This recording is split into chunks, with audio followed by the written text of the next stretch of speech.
Alrighty, time for a follow-up of yesterday's video. And I will admit, I do most of my thinking when I'm actually reporting. So I haven't, all I've done is I've shifted my focus a little bit. I think I understand what I was trying to get at yesterday a little better, now that I've thought about it. And I don't think that I was clear, even though in my head I kind of knew where I was going, but I didn't enough to where I said it at the beginning of the video. So I'll say it here. What I talked about yesterday and what I'm going to talk about today is more a general theory of popular politics, which could be applied even beyond, so-called democracies, and probably would apply to any situation in which you have an individual trying to galvanize political will in some polity. That could be a local government. That could be a provincial or state government, or it could be a national government. Heck, it could be the world. But what connects all this, what the general rule is what I'm talking about deals with an individual interacting with a constituency. It's that broad. This individual has to be a leader of some sort, though not necessarily an elected one.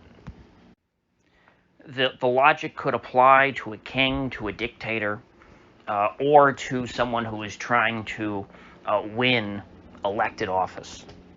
And so as I was discussing yesterday, what spurred this thought was the recent administrations of Barack Obama and Donald Trump, and the commonalities between their appeal, similarities between, more when you look at their supporters, what their supporters have in common rather than what the candidates themselves have in common. I think that there is something that we can learn from that. I think that there is some real information there, that there is some kind of common logic that can be gleaned. And so the way I phrased that yesterday was in the title, Strong Characters Win Elections.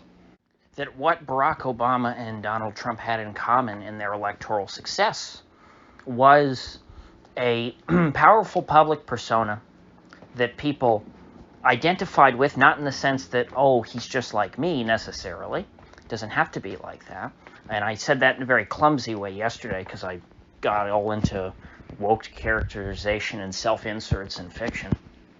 But for someone to identify with a candidate, on a personal level, they have to be able to empathize with them. They have to be able to feel like they understand them in the way that they understand someone who they would know in their personal life. Now, this could be a larger-than-life figure. This could be someone who they feel is bigger than them. That's okay, too. But I think it's about a common understanding. I think they need to understand the candidate, and they need to feel that the candidate understands them. That's the connection that you're trying to establish. So the alternative to this would be your common politician with their canned stump speech, who has all the talking points that they know that they need to hit when they're speaking to a crowd, and who just has that cheap used car salesman air to him. You know, and I think that, to a lesser degree, most people have experienced this in sales. You have your cheap used car salesman sort of vibe, and then you've also probably met salesmen who, before you knew it, you were signing the paperwork. You had just spent your life savings. You just signed it away to this person you barely knew, and you were happy about it. And so, skilled politicians, skilled salespeople, skilled con artists, they all have this same sort of talent. And it's easy to chalk it up to charisma, but it's not all charisma. Charisma is part of it.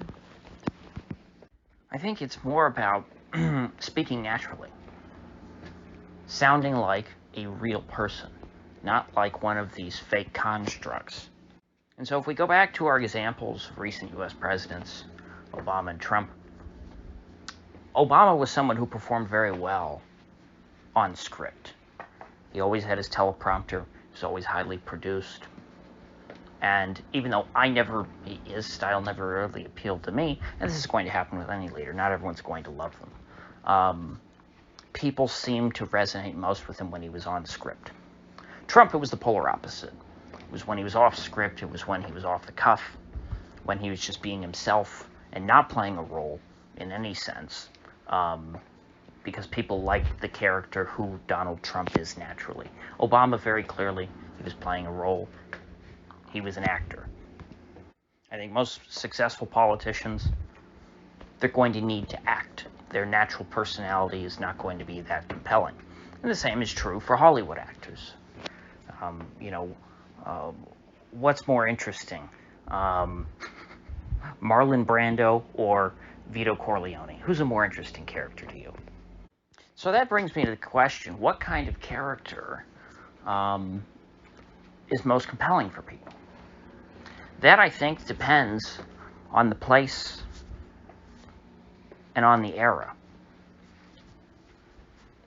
I don't think that there is just a single character you could cook up in a writer's room who is going to appeal to every person in every country in any era in world history. I think that you have to examine the facts on the ground and either get lucky with someone like Trump, who just happened to tap into the zeitgeist, or if you're trying to plan this out ahead and craft a character a la Barack Obama,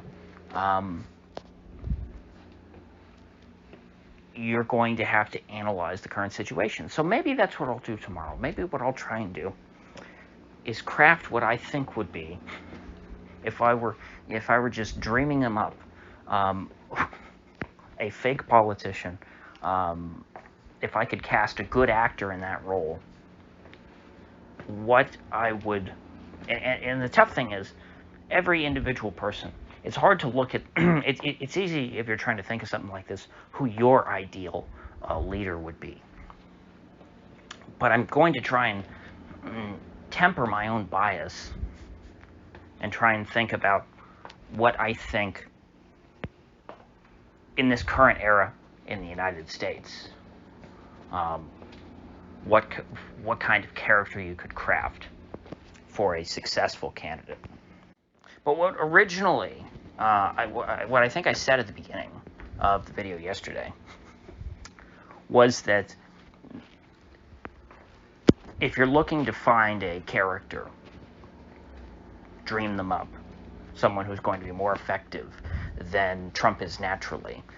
None of the men that I saw on stage in the debate a couple weeks ago are playing that role, or at least not very well. And so this also could double as, if someone is going to finally eclipse Trump in the Republican Party, which I don't think is going to happen before Trump is just, old and moves out of the spotlight. I don't think it's going to happen in that time. But if it were to happen, or in the future, if there were going to be a bigger figure who was going to have a bigger effect and bigger influence on the right politically than Trump, what would they be like? So, with that said, I know this isn't a satisfying ending, but I have more thinking to do. So, with that said, I will see you folks back here tomorrow.